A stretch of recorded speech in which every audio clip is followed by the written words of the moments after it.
We're here for... Welcome back. Whoa. Welcome back. We're here for part 2. We're here Welcome for back part 2.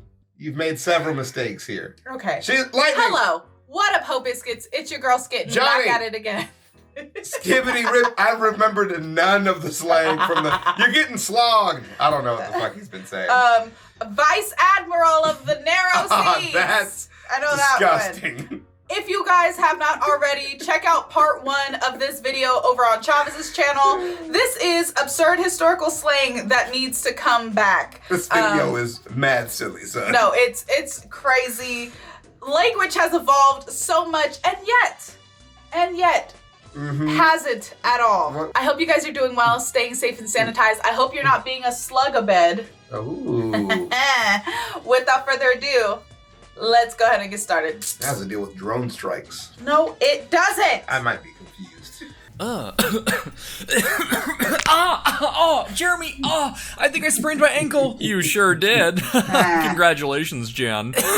No, Jeremy. Oh God, I think I'm poisoned. Uh-oh, get poison control on the line. Please, for the love of God, use my phone. Oh, I get it. Let's see if it's blue or pink.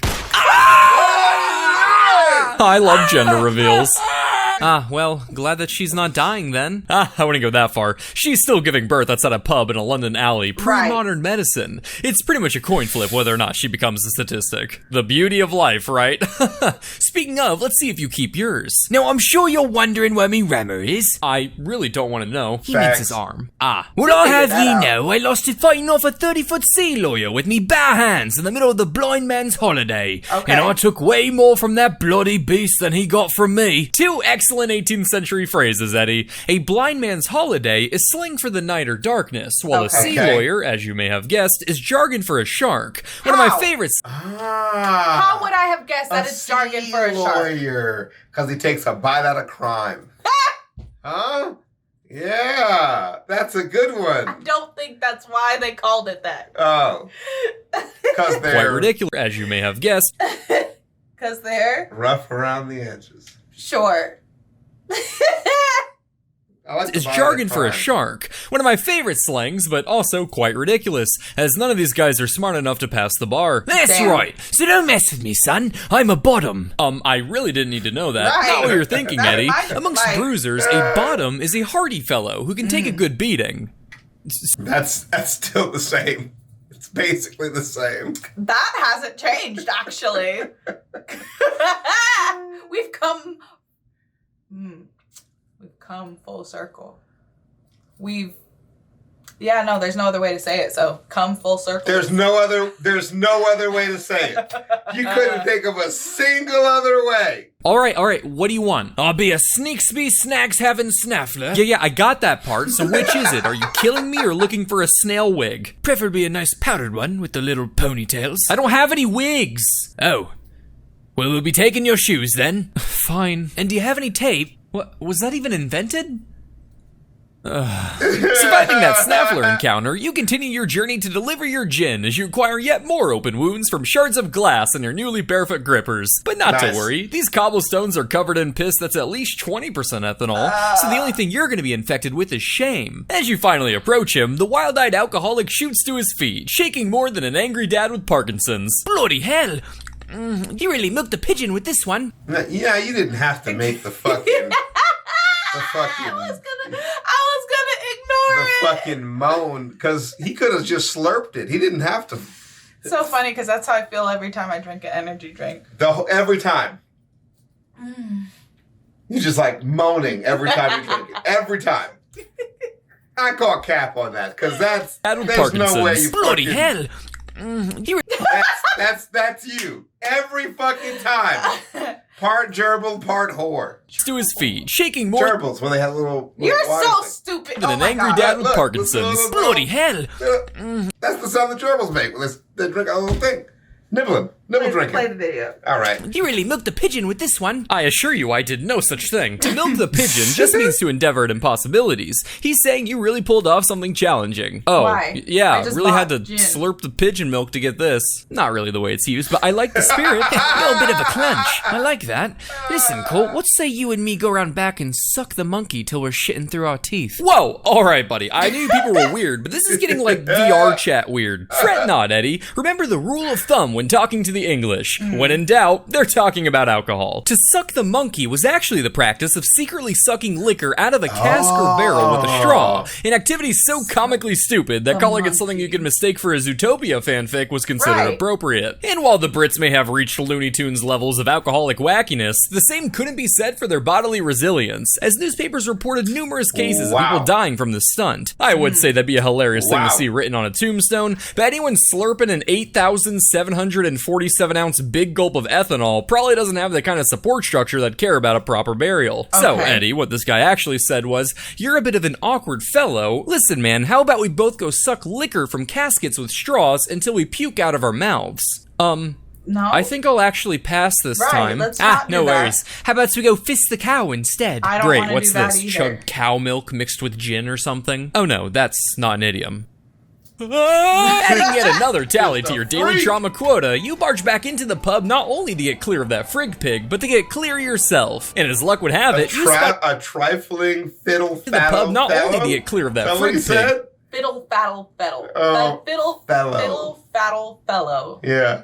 But to get clear yourself. And as luck would have it, you spot a woman holding an extra pair of men's shoes, undoubtedly taken off the feet of a womblety-cropped nick-ninny. As cool as hobbits are, it's probably best to get them paws covered, so you approach the lass to explain your situation. Hello, miss, how do you do? Another master of the wardrobe, are we? Oh, you're far too kind. No, she's not, Eddie. That wasn't a compliment. Come on, you're literally covered in puke. A master of the wardrobe was someone so desperate for a drink that they pawned their own clothes to pay for it. Oh, no. You see, I needed to bring some lightning to this drunkard outside, and after getting caught up in a lunch and a run-in with a snaffler, you really have tongue enough for 2 sets of teeth, don't you? Before you compliment her sick, nasty alien reference, she's actually using a phrase for a talkative person. Essentially saying 1 set of chompers isn't enough for someone who yaps as much as you do. That sounded like she was talking mad shit, No, it really did. And I was offended. Somebody use a... Yeah, I talk a lot. I guess I do, don't I? Certified yapper. Holy shit. A feeling I'm sure many of us can relate to. Hey, this is my friend Keith. But be careful, he's tongue enough for 2 sets of teeth. Oh, is that like some kind of idiom? Tongue can also be used in a quirky... Oh my god. Oh my god. Oh! Oh my god. Play it again. No. He's tongue enough for 2 sets of teeth. Oh, is that like some kind of idiom? Tongue...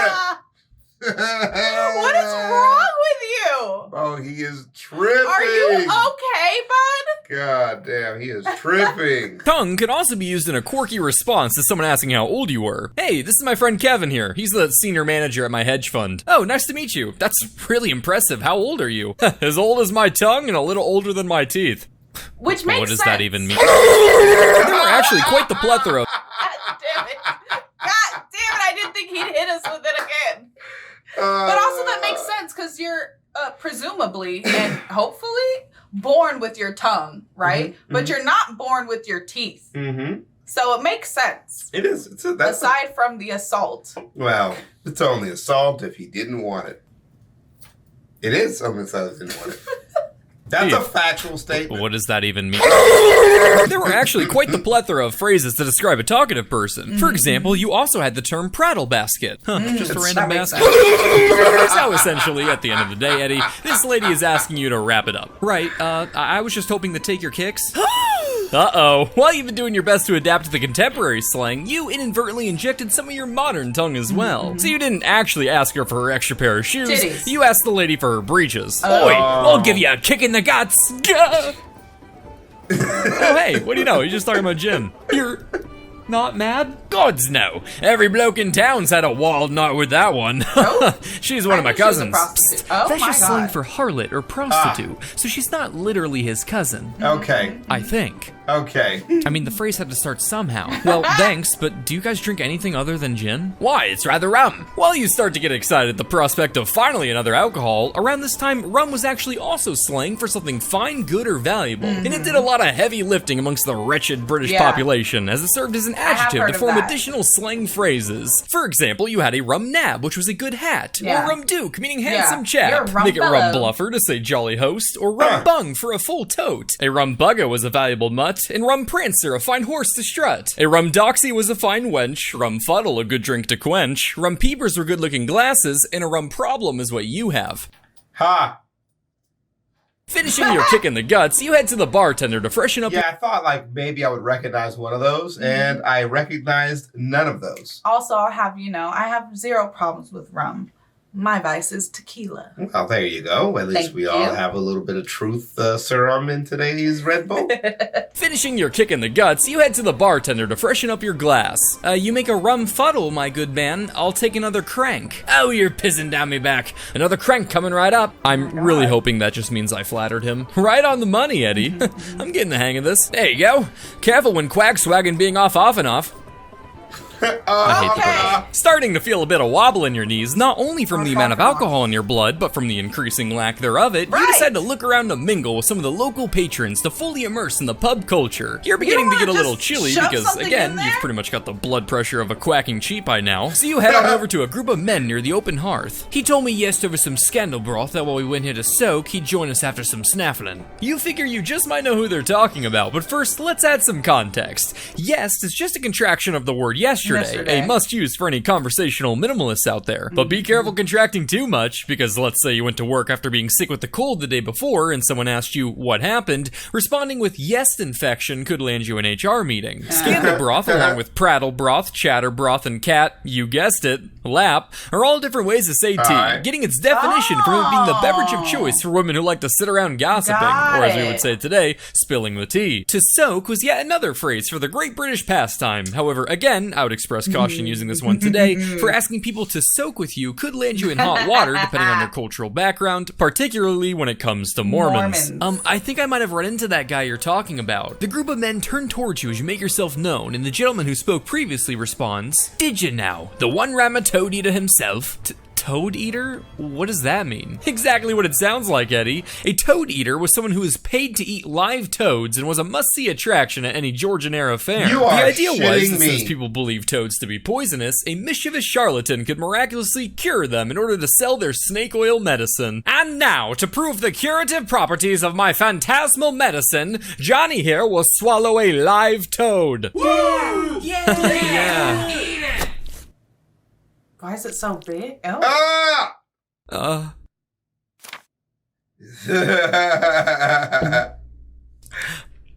Why butt first? Why the sounds, bro? He's like, yeah, eat it. Okay.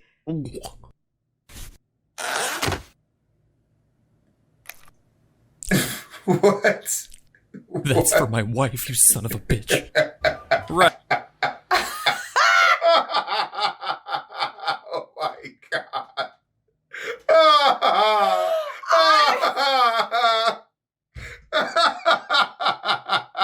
Bro, what the fuck?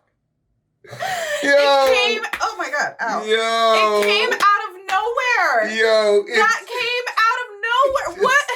Yo, he's dead, bro. What possessed him? Yo, he's dead, bro. You killed him. Oh my god, and the choking and gagging went on for so long. That's what she said. But like, bro, we thought why? toad licking was bad back in the day, bro. They out here chomping down toads, oh my man. god. God, that's awful. well, one rammer you said? Yeah, I spoke with the coal outside. You did what now? Oh, so close, Eddie. Again, I appreciate the effort, but saying I spoke with the coal means you robbed the man. Well. Gather round, boys. It looks like I have to settle this coal by a stroke on his knob. Stroke? Don't get too excited, champ. He's actually saying he's gonna punch you in the head. Yeah, and after that, I'll give you a blow on that jolly knob. What is happening? Once more, just saying he's gonna beat your head in. Again, crucial not to misread here, as ideally we want to minimize your inevitable CTE. All three of us have a pull on that noddle of yours. I'll mill that canister so good you won't be able to walk in the morning. Okay, these guys have to be hearing themselves. To have a pull means to have the advantage on something. He's essentially saying, by outnumbering you, clobbering your head in will be a piece of cake. So, in summary, now is an excellent time to start running. Yeah. Crossing sticky floors, waving bye to whores, and sprinting out the doors, you're once again weaving your way through the London slums. Running through all these streets and alleys, you're really starting to get to see the full glory of the great power that was 18th century England. So as you approach the top of a hill, you figure now would be an excellent time to take in the first-hand views of Georgian London. Let's take a look. What beauty. This magnificent architecture is what they refer to as the Industrial Revolution. Or as we say today, an animation time saver. Rounding a corner, you finally catch some luck as you run into a constable. Oh, thank God. Sir, I'd like to make a report. I'm being chased down by some men from a pub back there, and I really had to heave my way out of there. Heave, you say? That's right. Right then. Come now, son. I've got some ruffles for you. You're gonna get to polish the king's iron with your eyebrows. Now, you figure this could mean a few things. Maybe he's inviting you to become a specialized worker in the royal court, literally polishing the king's iron. Or perhaps they're asking you to jack him off. Either way, you suppose if you're gonna be hard at work for nobility, the potential reward far outweighs any downsides, even if that means sweat won't be the only bodily fluid you're drenched in. Okay, you are disgusting. Sounds good. But when you say ruffles, are you talking about, like, the tasty treat? Oh, the spicy treat. No, Eddie. When you told him you heaved your way out of the pub, you actually said you robbed the place. And to polish the king's iron with one's eyebrows actually was a saying for looking out of prison windows. You're very much so under arrest. What? No, this is a mistake. I reckon it's your execution day as well. What? No, this is absurd. Help me, Godbird. Oh, flattery will get you everywhere, Eddie. But it doesn't literally mean you're being executed. He just means you need to be washed. You are absolutely painted in people's DNA. After all. Say, aren't you the bloke that verbally assaulted Mrs. Locke earlier? Right then, I'm taking you in and you'll go up a ladder to bed. Okay, that one does mean execution. Please, save me! Take me back to Atlanta! Oh, sure thing. What? It was that easy? You could have done that? The whole time? The whole time? Well, I could have, but what kind of teacher would I be if I did? An ethical one? Oh, please. I never took ethics class. I feel weak. So, Eddie, now that you got to soak in all the grime and culture, the people and customs, and the pubs and booze of 18th century London, how about it? Feeling ready to wag that silver tongue with a whole new palette of colorful slang? No. 22 minutes. Getting a little sloppy, Dasher. The liver was in the way of the aorta artery. Can't let him bend down next time. It messes up your aim. Good to run a few more drills tomorrow? Oui. Excellent. Obsolete slang. 12 out of 10 stars. They're practicing his stabbing. I support it. Gotta work on my stabbing. Yeah. That's the character from Futurama. Okay. Get the clamp. He's the guy with clamps for hands. Is it the robot? I'm gonna give him the clamp. No, that's Bender. He bends girders. Okay. Gotta keep up, man. I've never seen that show in my life. Gotta work on my stabbing. It's got the girl with one eye, right? Leah? I think it's Layla. One of the two. And the orange-haired boy likes her. Fry. Yeah. He's the guy from the past that is now in the future. Got it. I got it. I'm putting it together. But back to the stabbing. Robots that are made to do jobs, they join the mob instead. One stabs, one clamps. That's cool. I think his name is Clamps. They didn't work too hard, did they? Okay. Well, anyways, back to the slang. Clamps. All right. I hope you guys learned something today.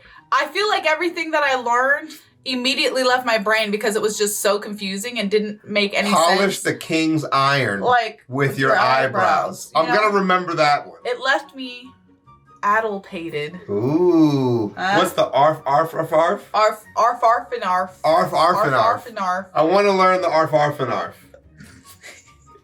It sounds like we're making fun of somebody's speech impediment when we say that. Ooh, you need to really relax. You need to stop. Arf, arf, and arf? That's what that sounds like. What? They come up and talk to you, go, arf, arf, and arf? Huh? Yeah, that's what you saying to me? Little weirdo kid? I hope you guys enjoyed the video. Don't forget to leave your reaction requests and recommendations down in the comments below. Keep arf, arfing. And other than that, peace out, Hope Biscuits. It's Skittin' Lit.